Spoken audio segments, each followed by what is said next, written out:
ولایت بارش کے قطرے کی طرح نہیں ہے کہ جب نیچے آئے تو اوپر نہ ہو. یہ ایک حقیقت جو بیک وقت ہر جگہ ہے. یہ ایک حقیقت کا ایک جگہ سے دوسری جگہ کی طرف شفٹ ہونا نہیں ہے. ایسا نہیں ہے کہ ولایت پہلے خدا کے پاس تھی اب شفٹ ہو گئی ہے رسول خدا کی طرف معصومین علیہ السلام کی طرف اور خدا فارغ ہو گیا ہے اور اب نہ وہ خالق رہا نہ مالک رہا نہ رازق رہا نہ سمیع ہے نہ بصیر ہے نہ بکل شیء علیم. ایسا نہیں ہے. ہم تفویض کے قائل نہیں ہیں. تفویض ایک مردود نظریہ ہے. تفویض غلو پر مبنی ایک نظریہ ہے. جبر و تفویض کا نظریہ دشمنوں کا گھڑا ہوا نظریہ ہے. اپنے سیاسی اہداف کے حصول کے لیے یہ نظریات گھڑے گئے. لہذا ولایت خدا سے تجافی نہیں کرتی بلکہ تجلی کرتی ہے.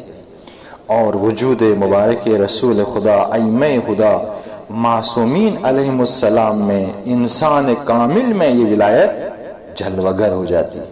یہ واسطہ فیض ہے. مقام قرب پر فائز ہے. یہ قرب کا نتیجہ ہے.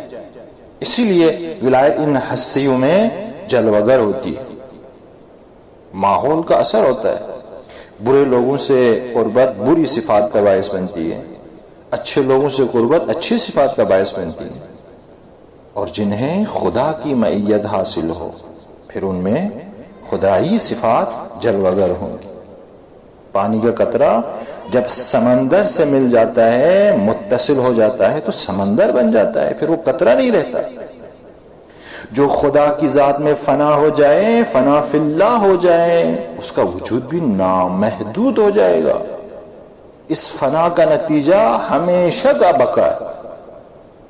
پھر اس کا ارادہ خدا کا ارادہ بن جاتا ہے. اس کی آنکھیں خدا کی آنکھیں بن جاتی ہے. اس کی زبان خدا کی زبان بن جاتی ہے. اس کا چہرہ خدا کا چہرہ بن جاتا ہے. اس کی مرضی خدا کی مرضی بن جاتی ہے. اسی لیے کہتے ہیں علماء کرام جو اثر خدا کی کن میں ہے وہی اثر مولا علی کی بسم اللہ میں ہے. پھر اگر انگلی کے اشارے سے چاند کے 2 ٹکڑے اگر ہو جائیں تو تعجب نہیں ہونا چاہیے. ڈوبا ہوا سورج اگر پلٹ جاتا ہے تو تعجب نہیں ہونا چاہیے.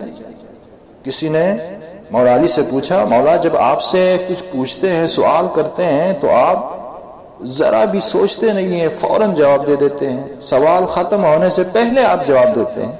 مولا نے فرمایا آپ کے ہاتھ کی کتنی انگلی ہیں؟ اس نے کہا مولا 5 انگلی ہیں. مولا نے فرمایا آپ نے سوچ کر غور و فکر کر کے گن کے جواب کیوں نہیں دیا؟ فوراً کیوں کہا 5؟ تو اس نے کہا مولا یہ تو صبح شام میری نظروں کے سامنے. مولا نے فرمایا جس طرح یہ ہاتھ کی انگلیاں ہر وقت تیری نظروں کے سامنے ہیں یہ پوری کائنات میری نظروں کے سامنے. یہ مقام ولایت ہے. عالم تکوین پر تصرف ہے. ولایت تکوینی ہے. یہ قرب کا نتیجہ ہے. یہ معیت خدا کا نتیجہ ہے. لہذا ایسے انسان کامل کا وجود ہدایت کا باعث بنتا ہے. عالم تکوین عالم تشریع دونوں کے لیے ایسا وجود پھر محور بن جاتا ہے, مرکز بن جاتا ہے, واسطہ فیض بن جاتا ہے.